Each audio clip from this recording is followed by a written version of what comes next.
Talking about art, and then art has to do with the creation, storage, and transmission of symbols and values which are non-material, which are spiritual.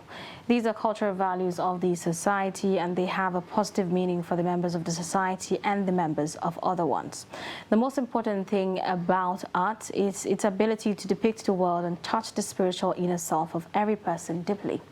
Now, its importance in the ability to use people's efforts and talents to create something beautiful and amazing to all senses. We have in the studio Ken Nwadiobu. I hope I called it right. He's a self-taught international multidisciplinary artist, and he joins us to discuss art. Hello and welcome to the program. Hello. So could you talk to us on how art actually depicts the world around us?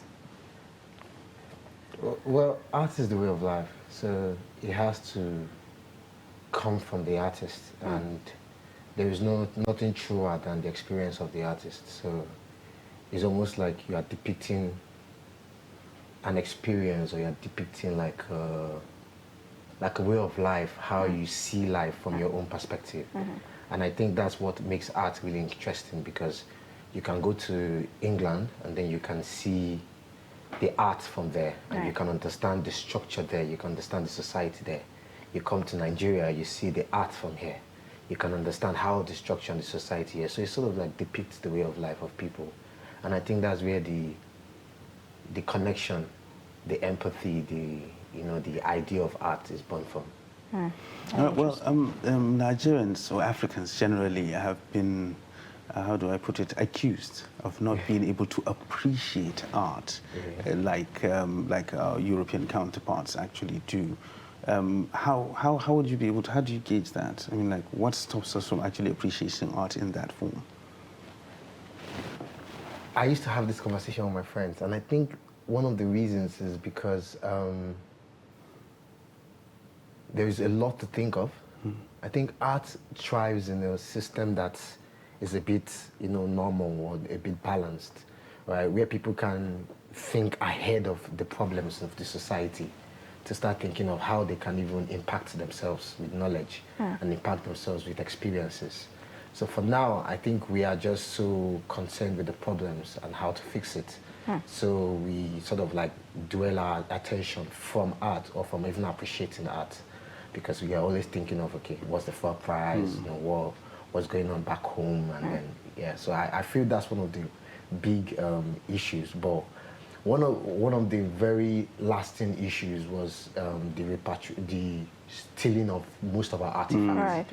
Right. Because as a kid, nobody took me to see like the Idia head, or because these things are not here in the country, and because of that, you don't start growing, artists from when they were young, right? Artists eventually become artists because of what they've seen on TV, or because of what they've experienced on YouTube, or because of the trends that are happening now on social media.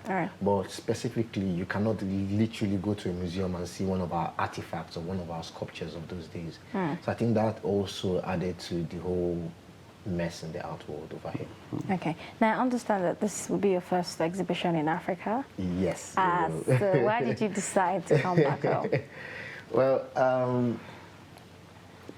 I don't know. I think it's high time I did. Art is, I just believe that there is a growing art world in Nigeria now. A lot of people are now paying attention to it. A lot of people are, trying to be involved in it.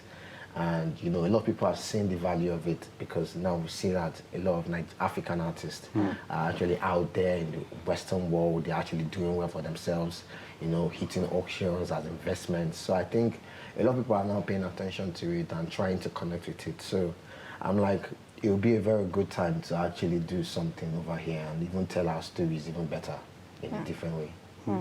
Really interesting. All right. Well, we just talked about art appreciation. So, and you're bringing an exhibition here. So, how do you feel the reception will be? Do you anticipate a good reception? Well, I used to, the idea is to get the idea is to do it. I'm not really concerned with the reception, because I know that people are going to do, while in this century and this contemporary time, where the internet also is also part of an exhibition or a showcase. Okay. Right. So virtually and physically, I'm not really sure about the reception, but I know that the main thing is to create it and to show it, right? To bring all your ideas into one place and to represent your own culture and your own life. And I think we've been able to do that. Okay. And we're just hoping that people can connect with that, because that's the main thing. People can show up, but they might not really connect with the works. So all right. So connecting with the works is actually central to everything. So we'll put a pin in that. We'll take a short break right now, and when we return, we'll continue our discussion on art on Daybreak. Stay with us.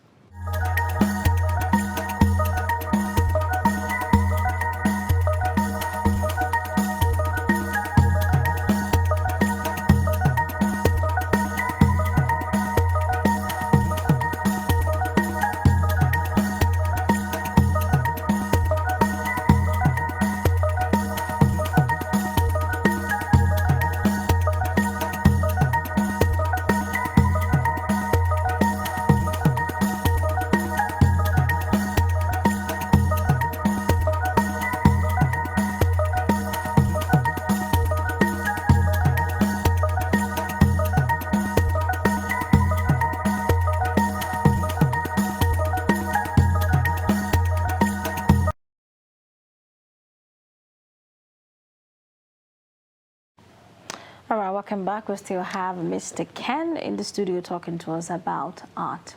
Now, as we look forward to the exhibition, what kind of representation do we hope to see of your kind of art?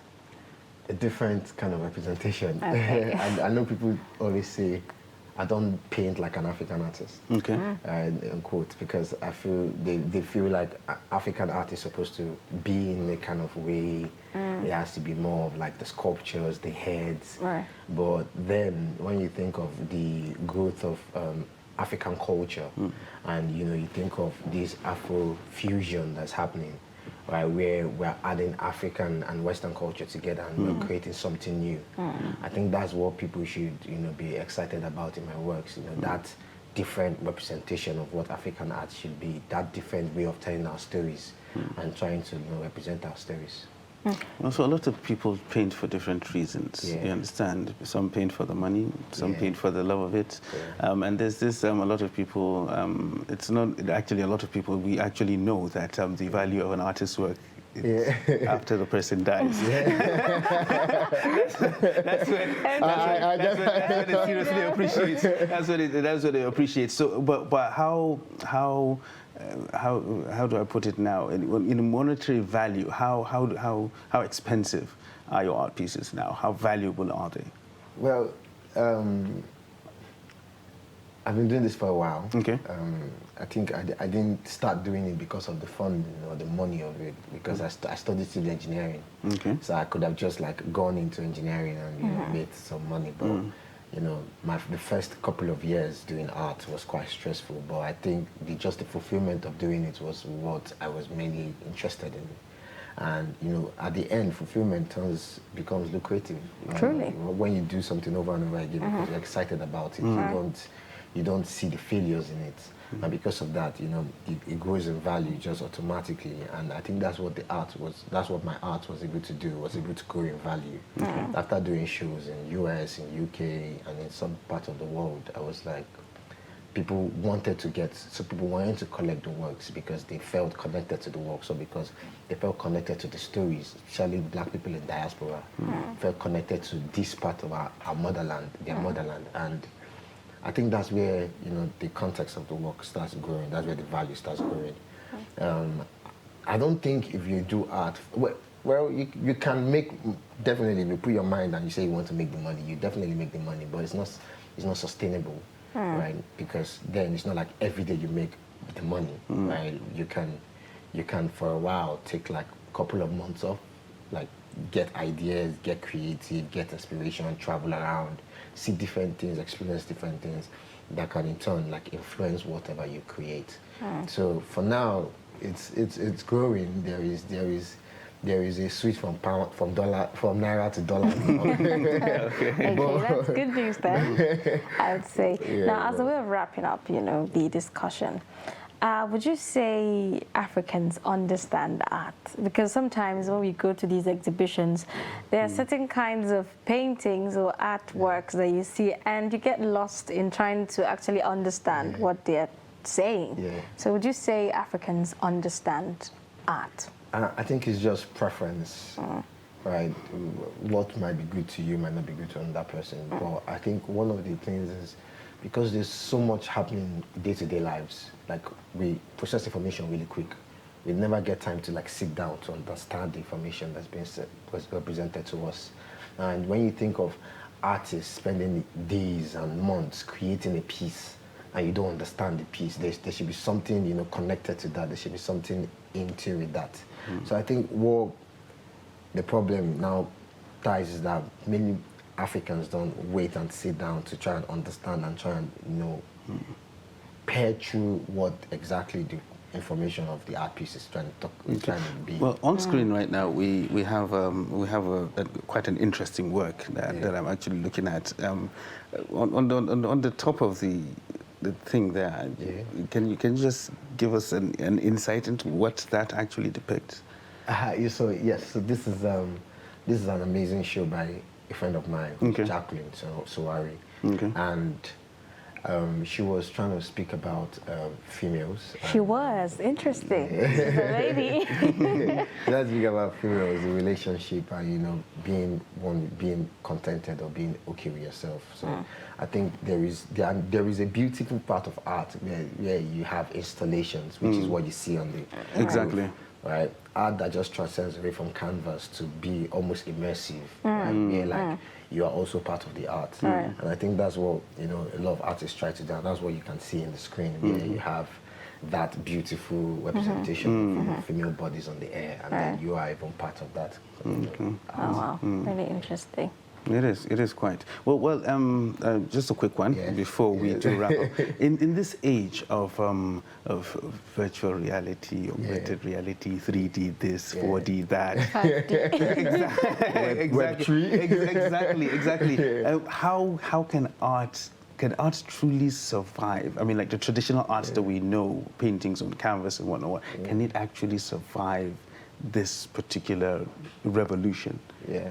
When you think of art, you think of unique, right? That's what gives art value. There's a unique one of one. If you own this, you own originality. This, right? And then we see that if you look at the blockchain and, you know, the NFTs that's going on, you realize that these are platforms that help carry the art and make it unique even in a digital space. So you can have a unique JPG, even though the picture, the image can be surrounded by, can be thrown to different people and can be sent to different people, but only one person can own it, and that's where the COA comes, the certificate of authenticity. So I think art has been able to do that. It has been able to make one thing unique, and once that thing is unique, there is a value that comes with that. There is a trade value. There is an investment value that comes with that. So in the digital space, they're really doing a lot of work to sort of like even to get information about the work. To get when you buy a piece, when you purchase a piece, you can see all the information. You can see everything written there in the digital space. And I think that's the beauty of what NFTs are all about and the blockchain. Very interesting. Well, thank you, Ken, for coming on the program this morning. So much. And we're looking forward to see, you know, the exhibition come to life. Thank you so much. Yeah, hopefully we'll have you here to discuss after the exhibition. Yes. And then we'll be able to examine.